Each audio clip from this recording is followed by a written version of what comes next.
Bhagavate Vasudevaya. Om Namo Bhagavate Vasudevaya. Om Namo Bhagavate Vasudevaya. Om Namo Bhagavate Vasudevaya. Om Namo Bhagavate Vasudevaya. Om Namo Bhagavate Vasudevaya. Srimad Bhagavatam, Canto 3, Chapter 20, Text 31, translation and commentary by His Divine Grace, Srila A.C. Bhaktivedanta Swami Prabhupada. Guhantim vriyayatmanam, Guhantim vriyayatmanam, Nilalakavarutinim, Nilalakavarutinim, Upalabhyasura dharma, Upalabhyasura dharma, Sarve samuhustriyam, Sarve samuhustriyam. Adorned with dark tresses. Tresses means bunches of hair. Adorned with dark tresses, she hid herself, as it were, out of shyness. Upon seeing that girl, the Asuras were all infatuated with an appetite for sex. Purport. The difference between demons and demigods is that a beautiful woman very easily attracts the minds of demons, but she cannot attract the mind of a godly person. A godly person is full of knowledge, and a demoniac person is full of ignorance. Just as a child is attracted by a beautiful doll, similarly, a demon who is less intelligent and full of ignorance is attracted by material beauty and an appetite for sex. The godly person knows that this nicely dressed and ornamented attraction of high breasts, high hips, beautiful nose, and fair complexion is Maya. All the beauty a woman can display is only a combination of flesh and blood. Sri Shankaracharya has advised all persons not to be attracted by the interaction of flesh and blood. They should be attracted by the real beauty in spiritual life. The real beauty is Krsna and Radha. One who is attracted by the beauty of Radha and Krsna cannot be attracted by the false beauty of this material world. That is the difference between a demon and a godly person or devotee. Bhakti Pareshanubhavo Viraktir Anyatra. A succinct definition of bhakti is given in the Srimad Bhagavatam, that it means bhakti means to experience the Supreme Personality of Godhead. And concomitantly, one will be free from all other desires. This material world is the world of unlimited desires. As Narottam Das Thakur says, Hoya Mayardas Kari Nana Abhilash. When we become the servant of Maya, then we have so many desires. Whereas in spiritual existence, there's only one desire, to serve Radha and Krishna. Of course, that one basic desire may be manifested in different ways. That one may desire to cook nice foods for them, to anoint them with nice scents, to fan them. But it's a very focused kind of existence. This focus becomes dissipated when one comes to material existence. Vyavasayatmika buddhi ekeha kurunandana bahushaka hyanantascha buddhayo vyavasayana. One whose intelligence is fixed, then by its very nature it's one-pointed. Whereas material desires, they take many forms, and the mind is never steady, because always jumping from one desire to another. However, the topmost material attraction, the very root of all other material attractions, that from which all others expand, is this sexual desire. Pumsastriya mituni bhavametam tayoraho hridya grantimahuhu ato griha kshetra sutapta vitaya janasya mohoya mahamameti. In this material world there are many attachments, such as to home, wife, children, wealth, country, etc. But at the root of all these desires is the attraction between male and female, which makes a very strong knot in the heart, and from that one subsequently desires, I should have a home. Man, by nature, his tendency would be to be more renounced until and unless he gets a wife. Then there comes a need for home and land, and children come, and then one's concerned with money, and in this way one is bound in material existence by illusion of thinking of I, me and mine, aham mameti. This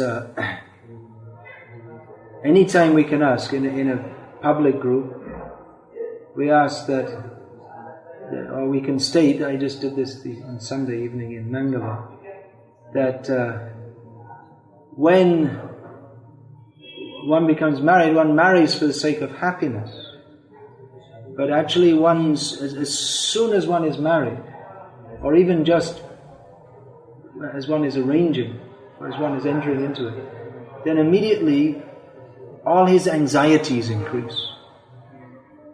So I asked, someone can say this is true? And the Grihastha says immediately, yes. And this was coming not from committed devotees, but it's just a fact of life. That as one gets more possessions which are essential for family life, then his anxieties increase, because you have to maintain them. So this is the binding force in material life. The evolutionists, they explain, so-called explain, that the sexual drive is necessary for the species to propagate. Therefore, it has arisen out of evolutionary forces of chance. It's just complete rubbish, of course. Why matter should wish to propagate itself in a particular form? Matter is matter. What is this? Okay. Here is what is this? It's a portable speaker, come tape recorder, tape player back. So it doesn't have any desire to propagate itself. It's just matter. So the body is just matter. But the evolutionists, one thing is for sure, that if they say intelligence has come about by evolution, then it's not a very good process, because their intelligence is so stupid.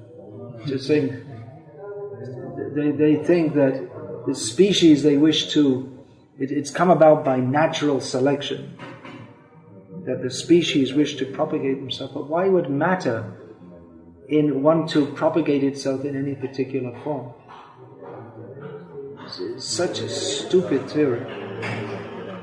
Anyway, those who are more intelligent, they come to Srimad Bhagavatam class, and they hear how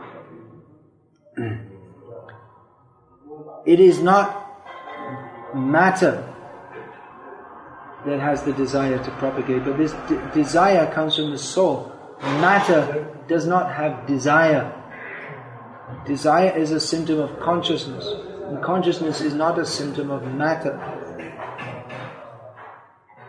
Consciousness is a symptom of something different, intrinsically different to matter. So the soul, when the soul identifies with matter, then he talks nonsense. Such as, one kind of nonsense is to speak of matter desiring to reproduce itself. Another kind of nonsense is love stories, romance, this kind of thing, which that comes about due to misidentifying with matter. Therefore, as Prabhupada writes here, one in knowledge is not attracted by matter. One in knowledge is attracted by the beauty of Radha and Krishna. So we can judge ourselves how much we are making spiritual advancement by how much we are attracted to the beauty of Radha and Krishna, and how much we are attracted to the meat of the body of a member of the opposite sex.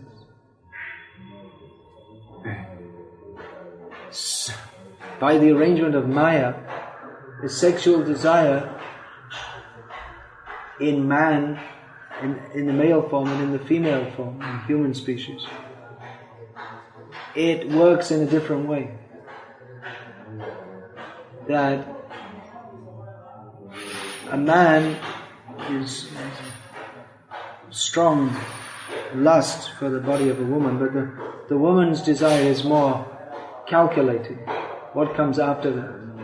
After that comes Griha Kshetra Sutabhya Vitaya. She wants that. The woman carries babies, which is the result of sex life. And the woman desires that. A woman desires a man who can provide Griha, Kshetra, Sutabhya Vitaya, home, land, children, money, all these things. So she desires that.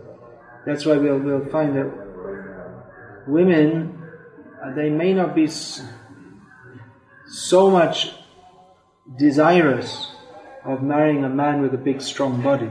She's more interested in marrying a man with a big strong bank account.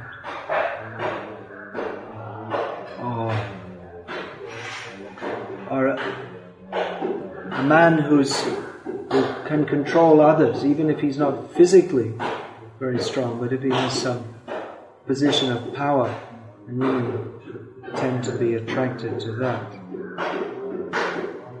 So this is Maya. The whole Maya is to think that we can enjoy, or that we even should enjoy, separately from Krishna. And that it's an absurd desire.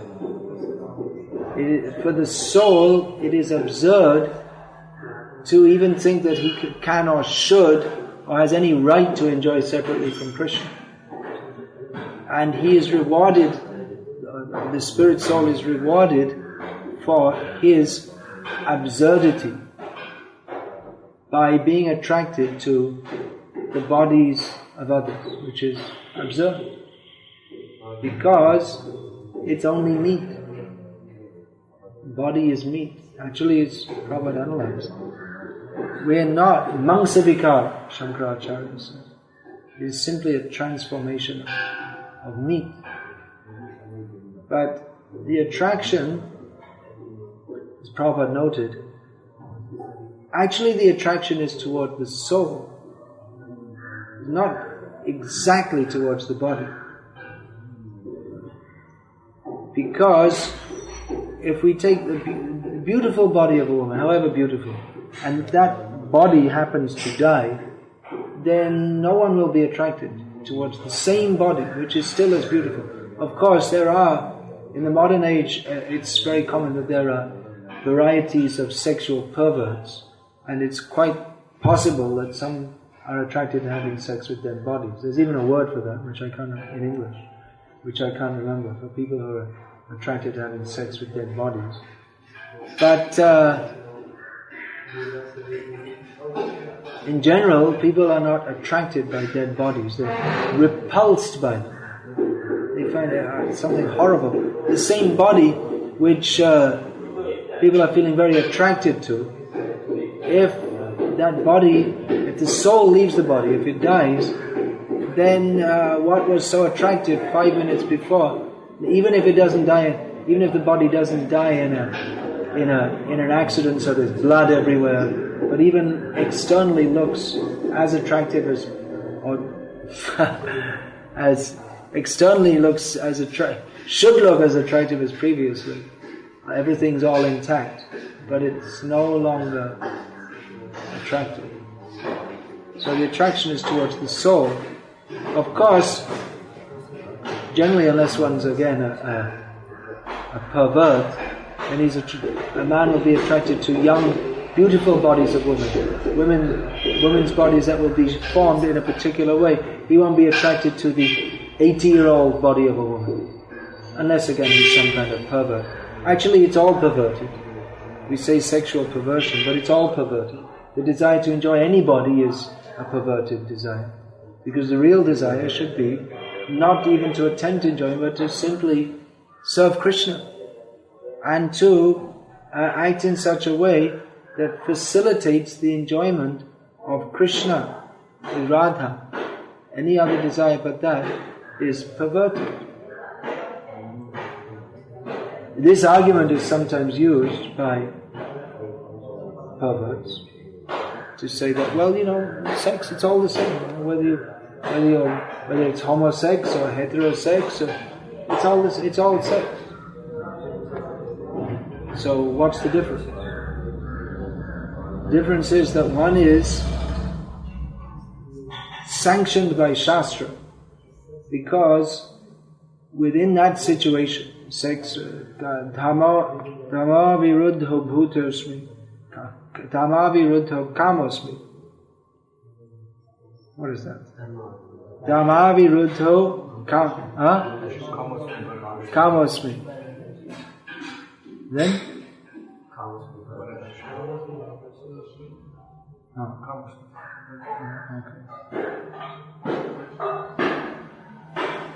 Krishna says, I am that sex life which is not against dharma. So within that situation, that means sex life within marriage specifically for the propagation of dharmic children who will themselves be followers of dharma. Then that is not against the principles of religion. That is represent. Krishna himself says, I represent that. So, what's the difference? What's the difference? Because in that situation, that activity of sex can be, in the case of conditioned souls, indulged in within the process of purification. And for liberated souls, the sex life is simply for the propagation of children.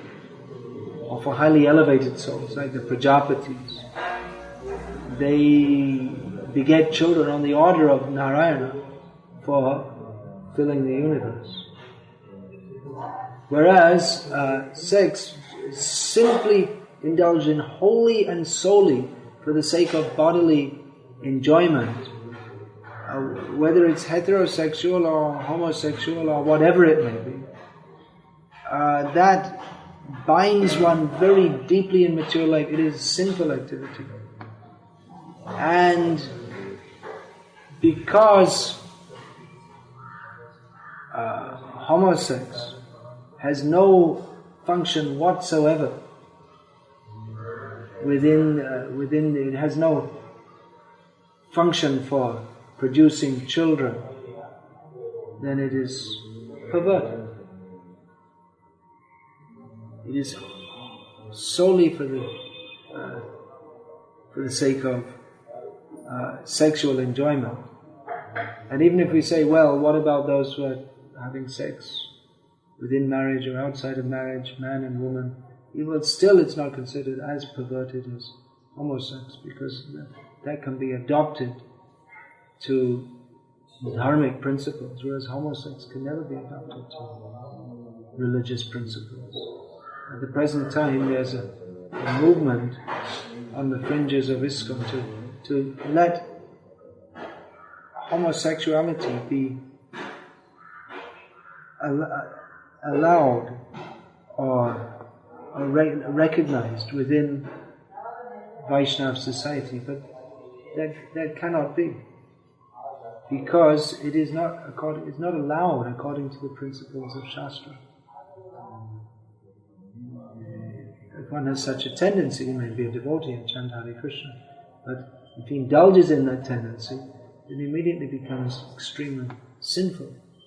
So he may say, well, anyway they're going to do it, so let them do it and chant Hare Krishna. Okay, let them do it. No, if they're going to do it anyway, chant Hare Krishna, but we're not going to say that it's all right to do it, or that there's any allowance for that. Of course, the modern society is so demoniac that in the Western world, you're not allowed to make any restrictions against homosexuals or any such thing. And now they're having homosexual marriages in the churches performed by homosexual priests. And if you speak against this, then according to law, it's against the law even to say anything against it. It's so demoniac.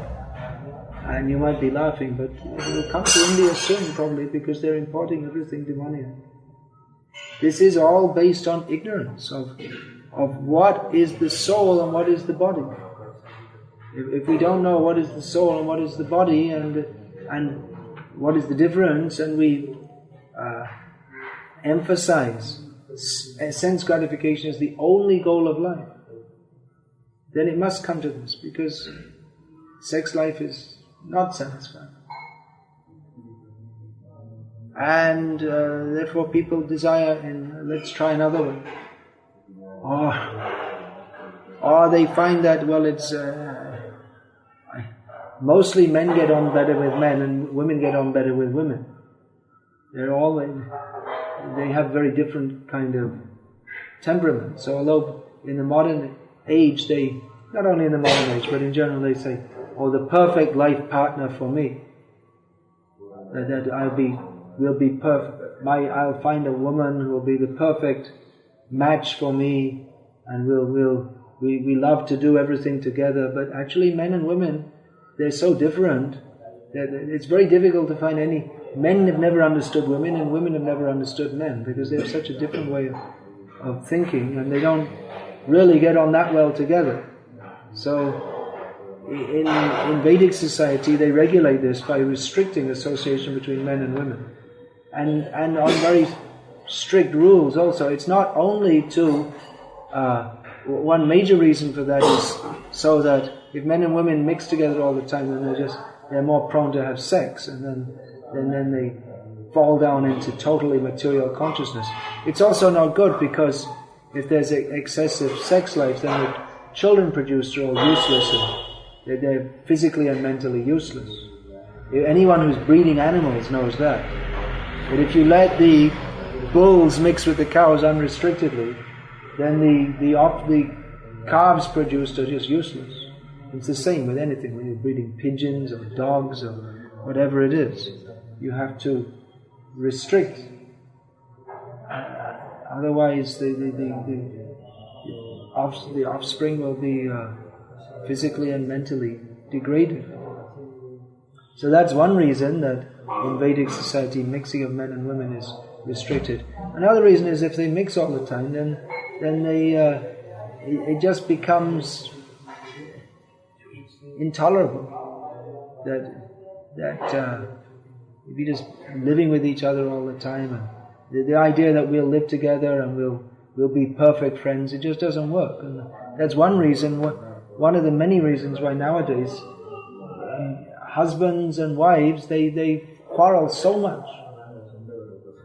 It's because one reason is that they don't know how to relate with each other. The wife is supposed to be, according to Vedic culture, is supposed to be submissive to the husband, at least in behavior. She may usually the wife, a submissive wife, usually gets everything that she wants from the husband. Whereas if she tries to demand it, then the man's ego becomes inflamed. And so it's a very subtle system that the wife doesn't demand anything from the husband, but she just acts very submissively and sweetly, and then whatever she asks, he'll automatically want to fulfill. It's a psychological ploy. But in the modern age, the women, they like to be equal, and then they fight. And another reason is they're together too much, anyway, and on the wrong terms, and it's definitely a formula for disaster. So anyway, I was saying that generally men like to relate with men more, and women like to relate with women more. So what this has come out to in the Western world is very common. Homosexuality, both between men and women. They don't like each other. Men and women don't like each other, especially the way it's set up in the modern age. And marriage is too much headache. We don't want any children. Or if you want children, why bother having sex? You can adopt them. Now they're having man and man married, or woman and woman married, and they adopt children. Can you imagine the children are brought up by homosexuals? So, but this is all considered quite acceptable in modern society because they're demoniac. And they don't know what is the purpose of life, and they think the goal of life is just to enjoy. So if I enjoy men more than, if one man says I enjoy men more than women, then why not? Everything comes down to it. If you enjoy it. Some restrictions are there. I enjoy shooting people dead. That's not allowed. Some restrictions are still there. Although you can shoot birds dead for a hobby, for a sport.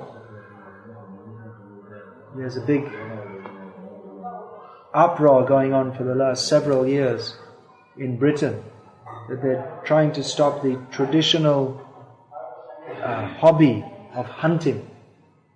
They go on horses with dogs and they go hunting for foxes, and then they all chase after the fox which runs away, and then the dogs catch it and rip it to pieces. So there's a lot of propaganda against this, and they're trying to make it illegal. But they're so upset about a few foxes, but they're killing literally millions of cows. 35 million cows killed every year in America alone. And they're killing so many cows, and it must be billions of chickens. And they're killing millions of babies in the womb by abortion. So it's good that they're thinking, yes, we shouldn't be unkind to the foxes, but the whole, they're just making a fuss about a few foxes, which anyway, from the farmer's point of view, probably have to be killed, because they are a nuisance to the farmer. From the farmer's point, they'll probably get killed anyway. The farmer will hire someone to go around and shoot them. But what about the millions of cows that have been killed? So what it comes down to is that they are devoid of Shastra Gyan. One who is devoid of Shastra Gyan must act in a manner which is totally against his own self-interest. Nate vidu swarthagatim hi Vishnu. They do not know what is their own self-interest. And they take what is not for their self-interest as being for their self-interest. Beginning with married life is not for our self-interest. Or it could be for our self-interest if we realize that, yes, my ultimate goal is Vishnu, but I'm finding that the sexual desires are very strong, so it would be for my best interest to marry religiously and cultivate Krishna consciousness within married life. But similarly, people think that marriage is just some arrangement for sense enjoyment, and therefore so many problems arise in human society. Actually, all the problems arise because of forgetting Krishna, which is manifested by the desire to enjoy material life, among which multiple desires, the desire to enjoy sex is the strongest.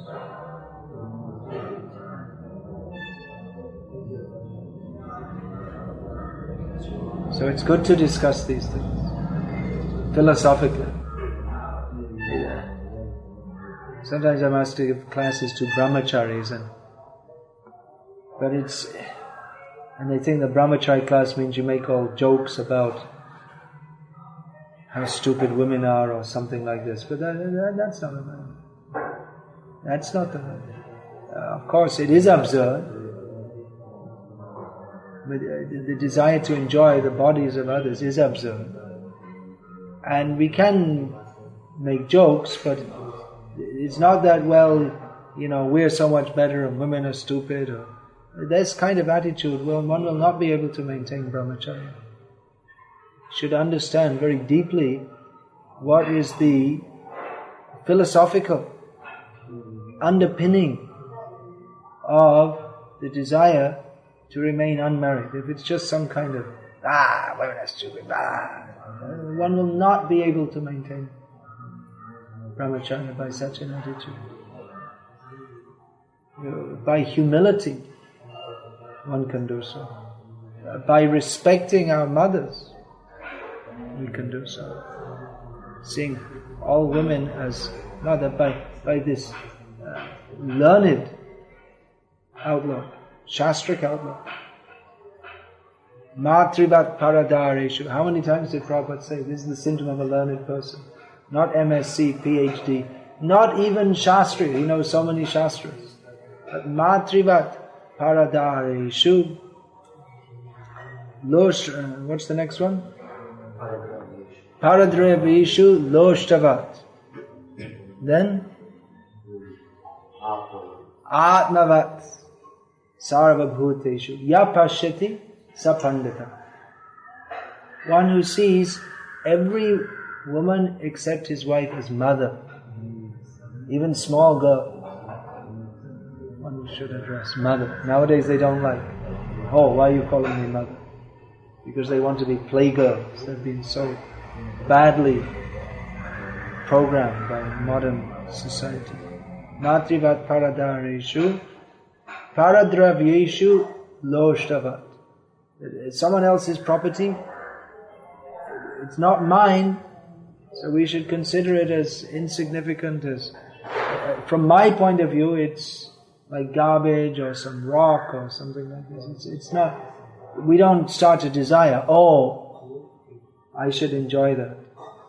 And sympathy, seeing others like myself. Why should I endeavor for my own so-called self-interest? Rather, we should see all others. Others are as important as me. Such a person is learning. This learning is meant to be inculcated by the International Society for Krishna Consciousness to society at large, based on the principle that we are all servants of Krishna. This is the essence of all knowledge. One who is attracted to Krishna cannot be attracted to the beauty of women. Yadavadhi namacheta Krishna padanavindu navanava rasa dhamanyut antamulasa. Here's the next line. Bhavati mukha sushtu nishjivanam cha. Now I forgot it. That when I remember how I used to enjoy, or that when the thought of enjoying a woman comes, then bhavati mukha vikara sushtu nishjivanam cha. My lips curl with distaste, and I spit at the thought. Notice that he's not saying, I spit at women, I spit at the thought of enjoying, spit at my own foolish desire to enjoy.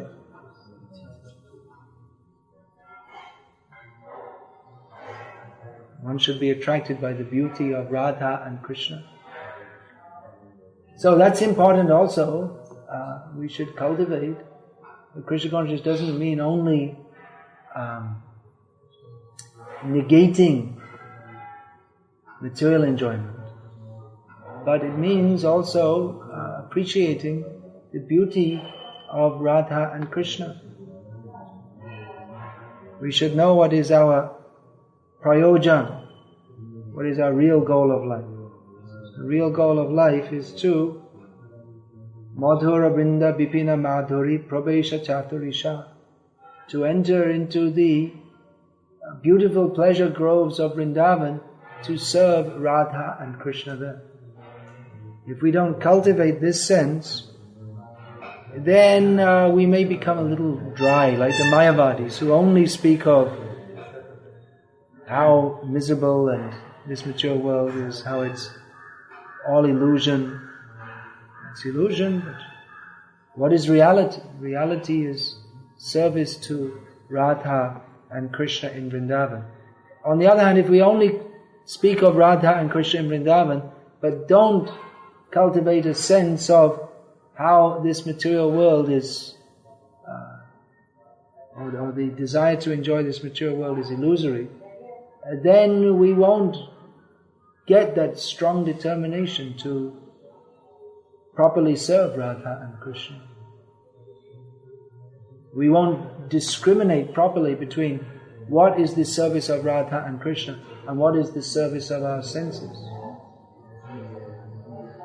So both sides have to be cultivated. We have to know what is our sambandha. Our sambandha is with Krishna, not with matter. And our prayojan is our real necessity is to enter the pleasure groves of Sri Vrindavan Dham to serve Radha and Krishna there. So both sides should be cultivated simultaneously. What is our real necessity? To serve Radha and Krishna, who are actual beauty. That is actual beauty. To appreciate what is the beauty of Krishna, what is the beauty of Krishna's names, forms, activities, associates, qualities. This we should cultivate. How wonderful is Krishna. How beautiful is the form of Radha and Krishna. How Krishna is attractive to Radha. How Radha is attractive to Krishna. Simultaneously understand that this is not, the attraction between Radha and Krishna is not something like our attraction towards the other imitation enjoyers of this material world. So all this is required. What is Vrindavan? What is Braja Leela? Who are Radha and Krishna? This Chaitanya Mahaprabhu came to teach. Anarpita chiring chirat kruni avatirna kalo samapiyatam anatajvala rasa svabhakti shriyam. Chaitanya Mahaprabhu's special gift is to inform us and bring us to the topmost splendid pastimes of Radha and Krishna. That is his special gift. That is achieved by chanting the holy names. What are the results of chanting the holy names? Cheto darpanam arjanam bhava mahadavagini varpanam. Cleansing the mirror of the heart. Becoming freed from the burning fire of material existence. But that is not all. There are 7 specific results of chanting the holy names that Chaitanya Mahaprabhu mentions. We become infused with transcendental knowledge, and ultimately we come to the blissful life of Krishna consciousness. Anandam buddhi vardhanam pratipadam purnamrita svadanam. That amrita svadana comes when we adopt the mood yugayatam nimeshena chakshusha pravishayatam shunyayatam jagatsavam govinda virahena. Chaitanya Mahaprabhu especially taught love of Krishna in separation, or at least this mood is felt. Chaitanya Mahaprabhu told us in the mood of Radharani, and the topmost devotees, the Goswamis, they also were having this mood. Gopi bhava rasamritabdi lahari kalola magno muhur. They were always diving and surfacing in the waves of Gopi's love for Krishna. So we should at least aspire to serve the servants of the servants of the servants of those who are in such an exalted situation. So if we have actually attained that desire, then we cannot desire the mundane, absurd lust. So both things. We should understand what is the binding force in material existence. Mundane desires, particularly sexual desires. What is the actual desire? The desire to serve the dust of the lotus feet of the servants of the servants of the servants of the servants of Sri Sri Radha and Krishna, who are the real beauty, the real goal of life. Radha Krishna pranamo jugala kishore jivane marane gati ar nahima. Rotam Das says that Radha and Krishna are my very life, and that I desire nothing else in either living or in death. So this mood we can cultivate. This is Krishna consciousness, especially that given by Chaitanya Mahaprabhu. And this should be preached. People should know what is the gift of Chaitanya Mahaprabhu. What is the special thing he has come to give? People in South, Bhakti Siddhanta or Thakur said, people in South India, they know Lakshmi